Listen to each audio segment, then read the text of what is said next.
podcast, Learning Curves and Coffee, where we skip the perfection, spill the real, and talk parenting, teaching, and personal growth over a hot cup. I'm Ivory, a mother, entrepreneur, and your caffeinated co pilot through the meltdowns, meetings, and magical moments. Let's get into it. Hi, everybody. Welcome back. Thank you for tuning in per usual. Welcome to Learning Curves and Coffee, powered by the Embracing Neurodiversity podcast. I I miss y'all. I'm sitting here drinking my coffee, refreshing. I haven't been able to record a podcast, I want to say maybe, Lord, 2 weeks.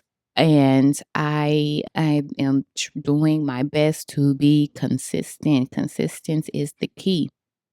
However, as you all know, work and life and parenting. Actually, I should put this in the correct order.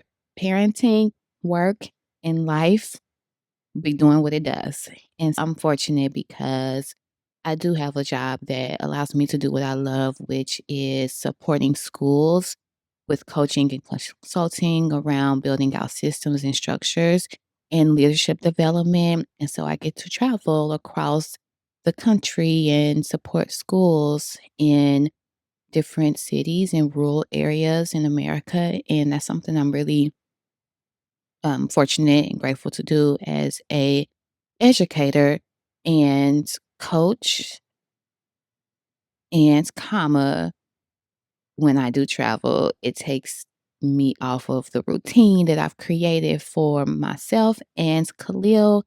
And so things get a little bit delayed as it relates to the outputs for the podcast. And so, nevertheless, as I always say to you all, progress over perfection.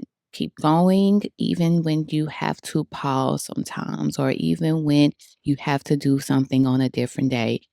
It's not That's not an indicator to stop. Perhaps it's an indicator to deprioritize or to slow down or to pause. But if you have a vision and you have a goal, keep going.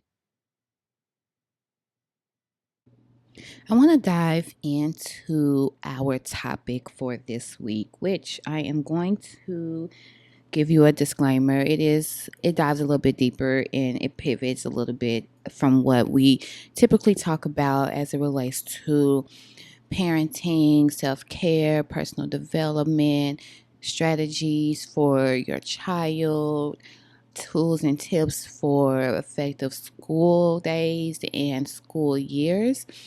But today I wanted to uncover another layer that we often don't discuss, but I believe is incredibly important. And that is talking up to our kids, all kids, about race and identity and inclusion. And so I probably have mentioned it on my podcast before. I'm not sure if I have, but if not, just as a reminder, in addition to being a former teacher, director of college counseling, and an assistant principal, I also led a bunch of work in the school I taught and led in, and in facilitations with teachers around equity and inclusion and culturally competent teaching strategies and classroom strategies. I sat on committees to ensure that students were getting equitable experiences and policies were reflective of student and family identities. And so I was on the Loyola University Diversity, Equity, and Inclusion cohort in a former life. And so these things inform a lot of the work of how I engage in this work. But outside of the practitioner piece, I also am someone who has always been an avid reader of the intersection between history and race and identity and societal elements, if you will. That is something that I study and I indulge in my pastime because it has been an interest of mine, and it has helped to inform how I show up in the world as a mother, as a woman, as a black woman, as a mother, and I would be remiss if I did not infuse many of the lessons that I've learned into my work. It's much of the reason why I wrote the children's books, the Khalil Journey children's books, that are reflective of the identity and culture of African American family, and the mother shows up with her hair in the way that many families or many of the people in my family I grew up with, seeing their hair and their nails and their body shapes, and I made sure the image is reflective of that. You My son has hair locks, and so the images also reflect that. And representation and inclusion is incredibly important to me because it gives people permission to show up as themselves, which is something that I think our children, specifically who are autistic, deserve to have. So, with that being said, let's dive into talking about to our kids about race, identity, and inclusion. So I'm going to be honest with you all. Talking to kids about race and identity can feel like walking a tightrope over a deep pool and you cannot swim. It's stressful. It's stressful. I know. You want to get it right, even though there's no right way, and you don't want to say the wrong thing. And sometimes it's just awkward. But silence, that also speaks a loud message. It speaks volumes, as they say.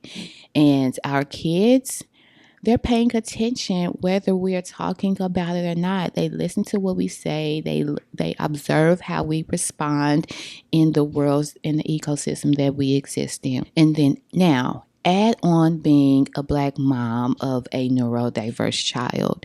Those conversations get even more layered. You're not just raising awareness, you're raising protection, pride, and a healthy sense of identity all at once.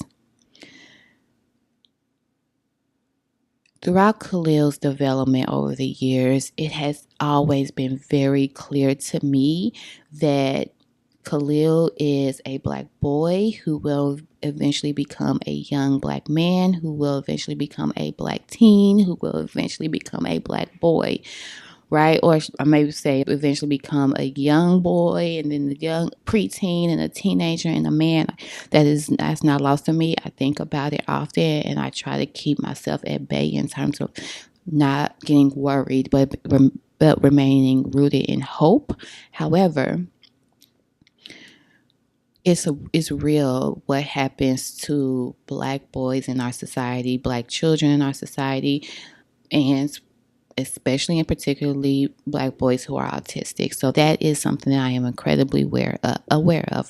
And I think about this often in terms of what are developmentally appropriate ways to talk to my son at every age of his development about who he is and how people will experience him.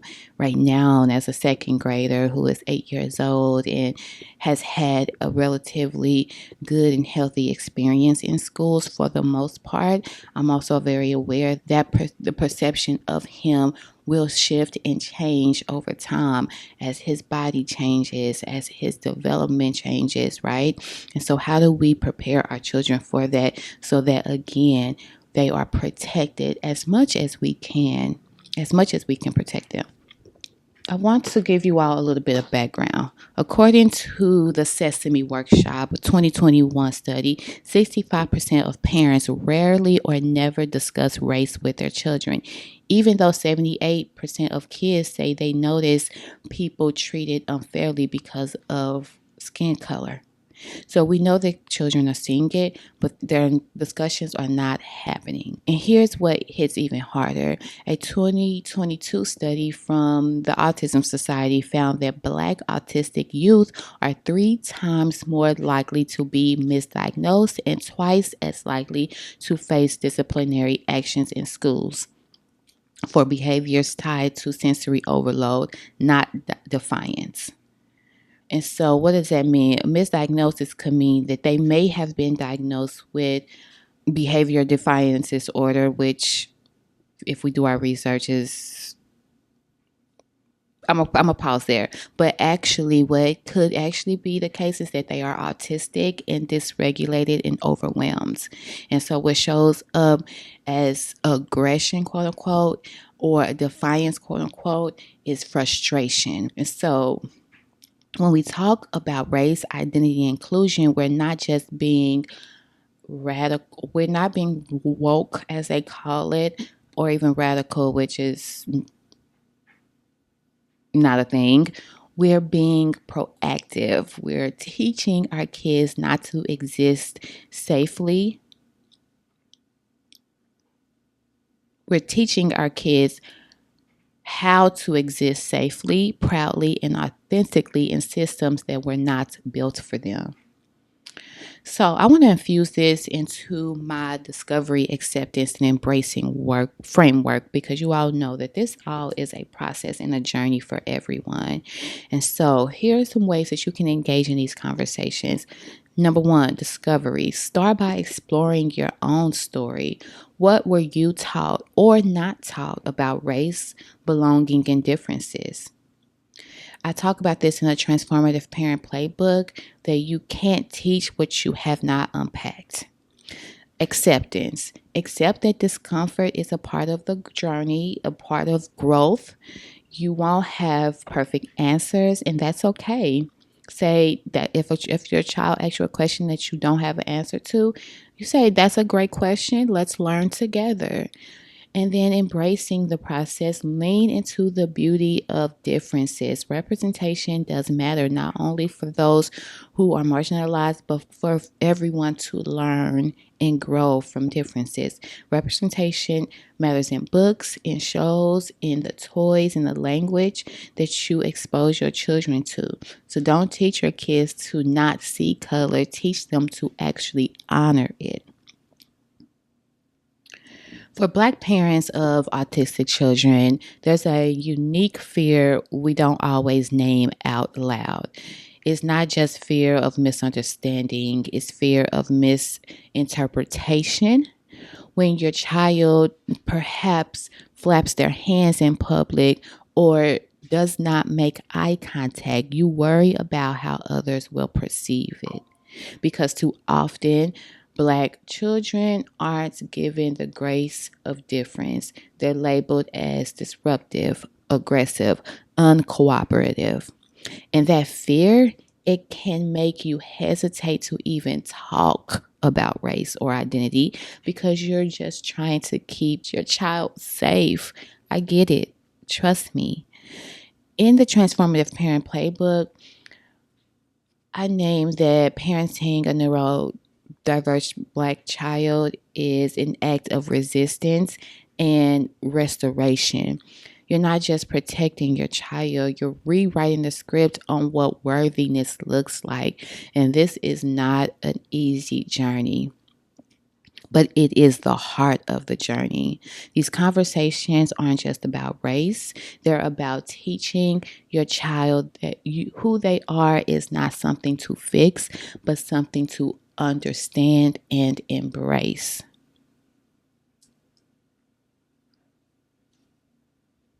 So I want to give you all 10 tips, practical tips, to talk to your kids about race, identity, and inclusion as we wrap up. Number one, start early and stay open. Kids notice differences by age 2, so don't wait for the perfect age. Use age appropriate language, and I'll share some of those in the handout soon.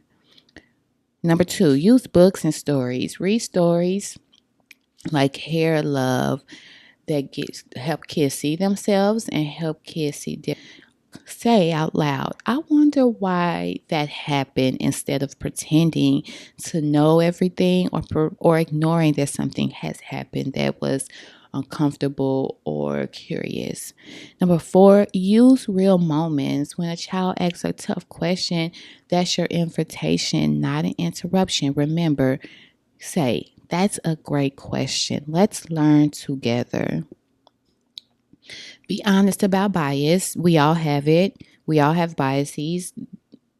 Society has framed our socialization to see things in compartments and in buckets. And so our biases are prevalent. When something unfair happens, name it out loud. That wasn't right, and here is why. Teach your children early on, validate what they see. 6, teach intersectionality. That essentially means how things overlap. Help your child understand they can be both autistic and black and brilliant. One identity does not erase the other. Number 7, celebrate culture at home. Music, language, history, hair. Speak positively into your child about how they look and show up in the world, and let your home reflect who they are. Anyone who comes into my home, they will know and they will see that I am incredibly proud of my blackness. Number 8, practice representation. Fill their world with people who look like them and people who don't. And people who don't. Diversity is important on both ends of the spectrum as it relates to our kaleidoscope of race. 9, create a safe question zone. Tell your child you can always ask me anything. I won't be mad. Or you can always ask me anything. There should not be anything. That's another parenting tip. There shouldn't be anything your child should not be able to ask you. It may be uncomfortable, it may be concerning, but in parents, that's where our tough skin has to come in and our community has to be available to us. And last but not least, number 10, check your energy. Kids feel what you carry. If you're anxious, pause before you answer a question or engage in a hard conversation. They learn how to feel about race by how they see you handle it. If you're still wondering where to start with yourself, reflect on your learning curve, because the truth is our kids are watching how we handle what's hard. I mentioned in the Transformative Parent Playbook that discovery begins in our discomfort, acceptance grows in our awareness, and embracing is where healing happens for us and for them. So, today and every day, as always, breathe. You're doing the work. You're not raising colorblind kids. You're raising aware ones.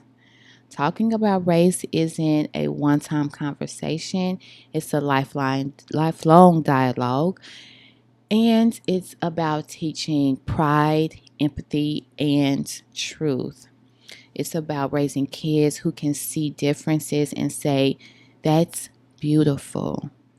And if you're navigating this while raising a neurodiverse child, know this. Your child doesn't need to be fixed. They need to be understood.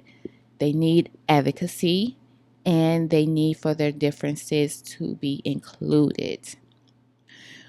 You're already doing more than enough. So until next time, keep your coffee strong, your courage steady, your conversations honest.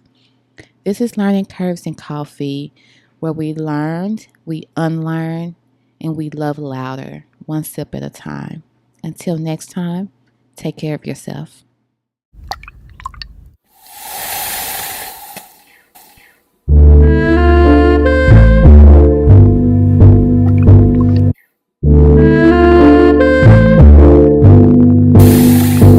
This is Learning Curves and Coffee.